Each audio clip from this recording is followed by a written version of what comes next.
Ada satu nama yang selalu muncul kalau kita bicara soal dominasi ekonomi dunia, Amerika Serikat. Tapi pertanyaannya sekarang bukan lagi siapa, tapi bagaimana? Gimana caranya sebuah negara yang usianya relatif muda bisa tumbuh jadi raksasa ekonomi seperti yang kita kenal sekarang? Nah, di sini kita akan coba telusuri perjalanannya. Oke, biar kita dapat gambaran ya. Coba bayangin seluruh kue ekonomi dunia. Nah, Amerika Serikat itu mengambil hampir seperempat dari kue itu, 24%. Angka ini, kalau mau dibandingkan, kira-kira 20 kali lipat lebih besar dari ekonomi Indonesia. Jadi, skalanya itu benar-benar luar biasa. Dan kekuatan sebesar itu tentu saja punya fondasi yang kuat. Salah satunya adalah kekayaan alamnya yang luar biasa melimpah. Amerika itu punya cadangan sumber daya alam terbesar kedua di dunia loh. Nilainya diperkirakan mencapai 45 triliun dolar. Gila kan? Mulai dari batu bara, gas alam, kayu, sampai emas, semuanya ada di sana. Benar-benar seperti harta karun raksasa. Nah, ngomong-ngomong soal emas, ini lebih gila lagi. Amerika Serikat itu memegang cadangan emas terbesar di dunia. Lebih dari 8.000 ton. Dan kita harus ingat ya, emas ini bukan cuma sekedar logam mulia yang berkilauan. Ini adalah pilar, simbol kepercayaan dunia terhadap kekuatan ekonomi mereka. Tapi, yang paling bikin geleng-geleng kepala itu sebenarnya transformasinya. Coba kita putar waktu. Kita lihat Amerika hari ini. Adidaya ekonomi, pusat teknologi dan budaya. Sekarang, bandingkan dengan kondisi mereka di tahun 1776. Waktu itu, Amerika cuma sekumpulan koloni agraris yang ekonominya kecil banget, cuma 2% dari PDB dunia. Bahkan, mungkin belum dianggap sebagai pemain penting di panggung global. Jadi, pertanyaannya kan simpel.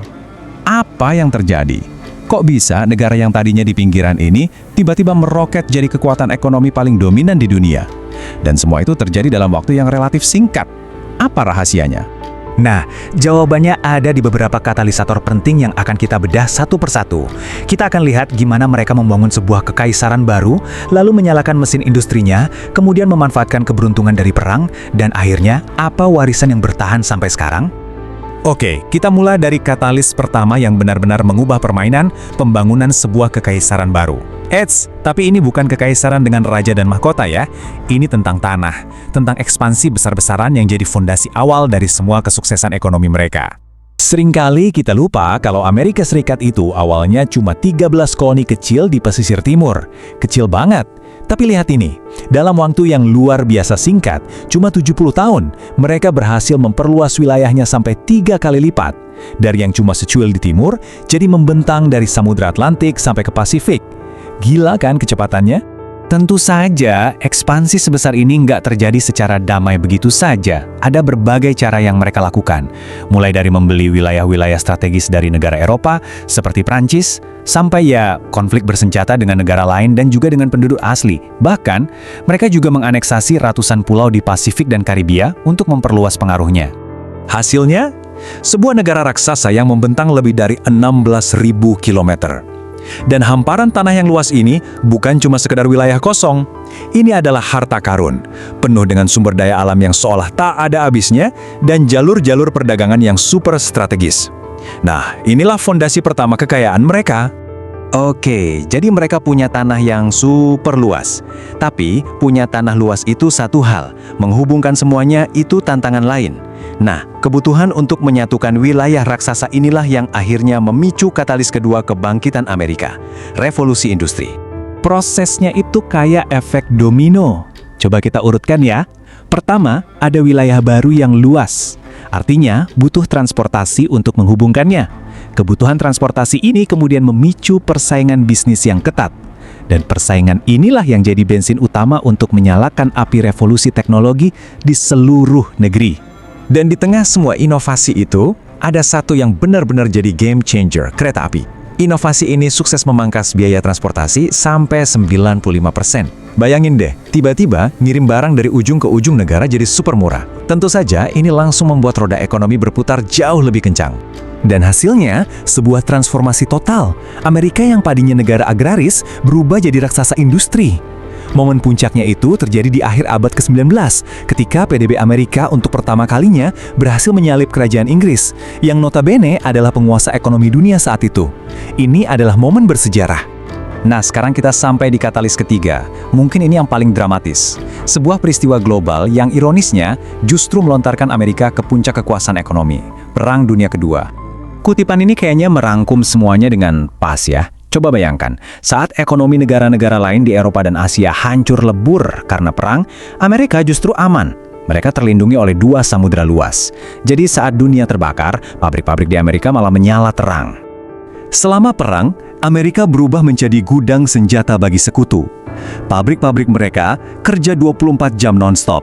Dan hasilnya? Lihat saja grafiknya. Produk nasional bruto mereka meroket. Naik lebih dari 2 kali lipat hanya dalam 6 tahun. Ini adalah ledakan ekonomi yang belum pernah ada tandingannya. Dampaknya di dalam negeri juga luar biasa. Pengangguran anjlok ke level terendah sepanjang sejarah. Gaji para pekerja pabrik naik hampir 2 kali lipat. Dan yang menarik, 60% warganya ikut membeli obligasi perang. Ini artinya mereka nggak cuma membantu perang, tapi juga secara kolektif menciptakan tabungan nasional raksasa untuk masa depan. Dan inilah langkah pamungkasnya. Di tahun 1944, lewat perjanjian Bretton Woods, dolar Amerika secara resmi dijadikan mata uang cadangan dunia. Kenapa? Karena didukung oleh cadangan emas Amerika yang super besar tadi. Keputusan ini bisa dibilang mengunci dominasi keuangan Amerika untuk puluhan tahun ke depan. Mereka resmi jadi pusat sistem keuangan global. Jadi, 3 katalis tadi, ekspansi wilayah, revolusi industri, dan momentum perang, itu membangun fondasi yang luar biasa kokoh. Sekarang, yuk kita lihat pilar-pilar modern apa saja yang menopang kekuatan ekonomi mereka sampai hari ini. Kalau kita lihat hari ini, kekuatan Amerika itu ditopang oleh beberapa pilar utama. Pertama, jelas dominasi teknologi. Kita semua tahu nama-nama seperti Google, Apple, Microsoft. Kedua, ekspor budayanya yang mendunia lewat Hollywood, musik, olahraga. Dan yang ketiga, yang mungkin paling penting, peran sentral dolar Amerika yang sampai sekarang masih jadi jantungnya sistem keuangan global. Jadi, begitulah ceritanya. Perjalanan Amerika dari koloni kecil jadi negara adidaya itu dibentuk oleh kombinasi 3 hal. Lahan yang luas, mesin industri yang kuat, dan momentum yang tepat dari perang. Nah, ini membawa kita ke pertanyaan yang menarik untuk masa depan. Kira-kira katalis apa yang sedang membentuk dunia kita saat ini, dan siapa yang akan jadi raksasa ekonomi global berikutnya?